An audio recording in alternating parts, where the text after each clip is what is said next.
this video is going to be about finding your own style. The reason why I decided to do a video about this is because it's something I struggled with a lot, and I think certainly when I got back into art in quite a significant way, I was struggling with comparison.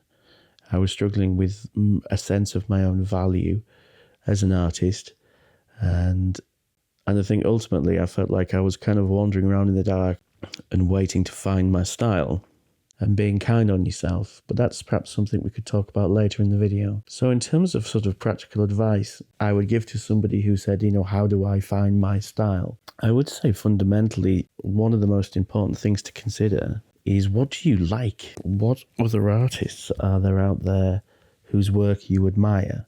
What other artists are creating work that you aspire to create?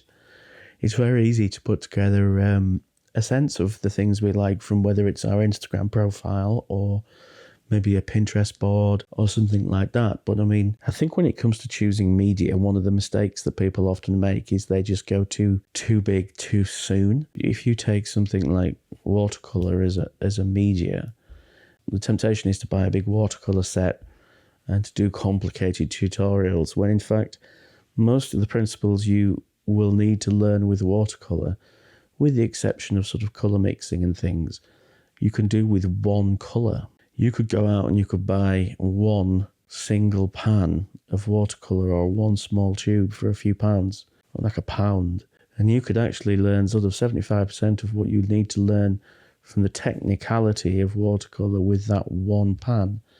It's exactly the same with ink. It's also the same with pencil. There's very few media really that have such specific processes that you can't start small. So once you have a media route and you're setting off down there, with me it was line and wash. It was the idea of the drawing, which was very familiar to me as a product designer, somebody who had studied design at university. But my media was very much markers, alcohol markers, and pencil crayons, and actually 3D CAD. Was using the computer.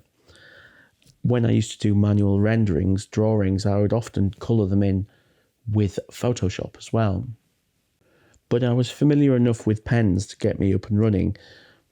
I also really have always loved fountain pens, so for me, the idea of drawing with a fountain pen was kind of combining several things that I love.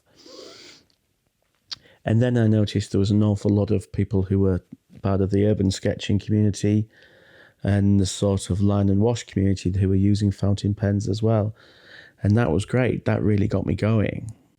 So then you're learning a technique and you're starting to master an approach. What generally happens is you're on the learning curve then. The steep part is the beginning, and in a way that's the most exciting. But what can happen is you can plateau. As you learn a technique, whether it's a musical instrument or whether it's an art form or whatever, you will have plateaus, periods where it doesn't seem that you're improving or your work's developing. And it's really important then to play and maybe go off and do something else. Try a different drawing technique. Keep producing art, but try and do some different techniques. So whether you're forging ahead with a new technique or whether you feel your work has completely plateaued, the important thing to do is to keep going. I do genuinely believe that what happens is the more you create art, the more you explore your own ability. One of the reasons why a consistent approach to art is so important is because one of the ways we develop our style, I genuinely believe, is by becoming accustomed to it.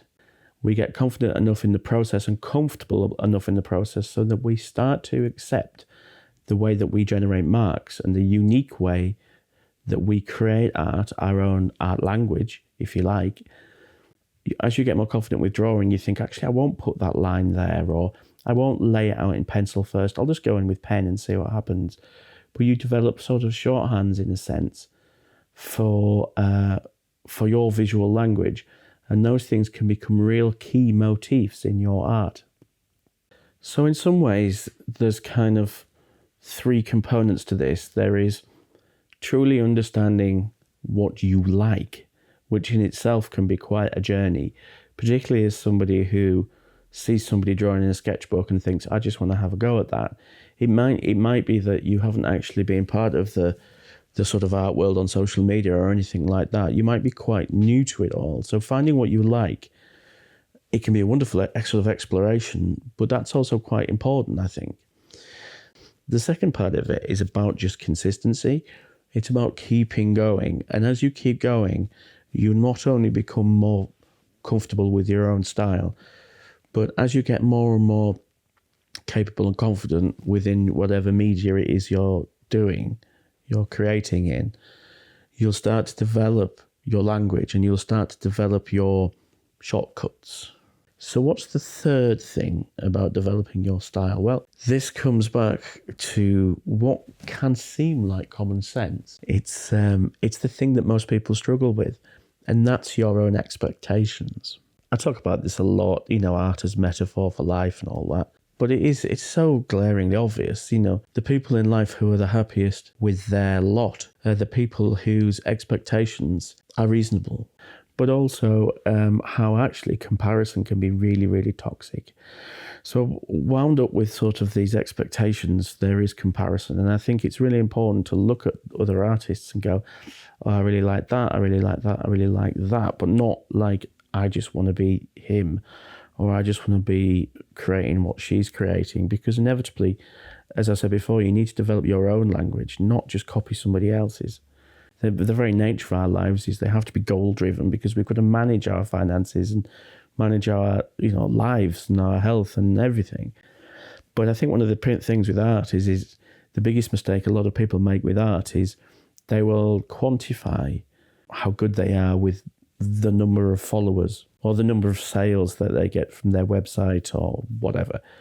And as somebody who is quite heavily involved with art on social media and selling my art, I can tell you, I have been there, and I have to try really hard not to go back there. And having this YouTube channel has not made that any easier. There has been weeks when the first thing I do is I will get up in the morning and I will look at the analysis of the traffic I've had on the web page, and it's the last thing I think about when I go to bed at night. And it's been an ongoing battle to try and stow that away and be like, that is not relevant. I don't want to live my life that way, because as I've preached to you many times, it's about the process. So I think it's really important to remind ourselves that, you can savor the journey.